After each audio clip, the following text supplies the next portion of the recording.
Small and medium-sized enterprises are increasingly being recognized as productive drivers of economic growth and development in Africa. Tim Hinton, who's global head of SME at Standard Chartered Bank, joins us now for a look at the future of SMEs in Africa. Tim, thanks so much for joining us on the line this morning. Before we bring things to Africa specifically, let's take a look at the status of SMEs within this global economic context right now and how exactly we're faring on that front. Yeah, well, SMEs continue to be a major driver of growth in most countries. Typically, they account for 90 or sometimes 95% of the total number of firms and enterprises in an economy, and they're a major source of employment in the economy. So actually, in our experience, even through and after the crisis, this sector has been very resilient in our markets across Asia, Africa, and the Middle East. We've seen them continue to grow.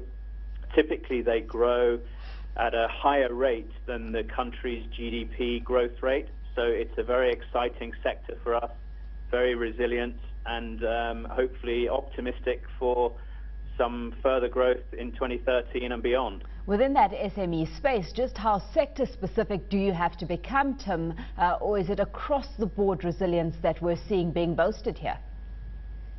Yeah, no, what we normally try and do is we focus on the key sectors in each of the markets in which we have a deep presence. So yes, there are some international sectors that we like to focus on, but in general we try to serve as many of the industries and sectors that form part of each of the countries and economies in which we operate.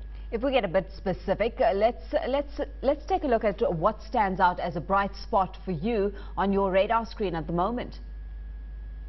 Okay, well, obviously Standard Chartered is an international bank. We have an SME business in over 30 countries. So I think the trend of internationalization is something that we're trying to tap into. So increasingly, many of these firms are expanding overseas. They're looking for new markets. Maybe they're moving away from a focus on the West, and they're looking to diversify into the emerging markets in which we are present. So we're trying to tap into that trend, whether it's helping them find new suppliers or new markets overseas, or indeed some of them are investing and setting up offices or factories or whatever in foreign countries. So I think that's an angle that we are trying to focus on. The second area is the digital revolution that we're seeing in the world, not only in banking but in general, and we're trying to provide solutions which sort of fit into that and use the technology available to us. The entrepreneurs and businessmen in this space are very, very busy people. You know, they're often doing most things for their company. They're in charge of production, sales, procurement, HR, finance, etc., and they have precious time to do the day-to-day stuff. So we're trying to make their lives easier, our service more 24/7 and online and available to them on the move. So they're just a couple of areas that we are focused on and trying to improve in.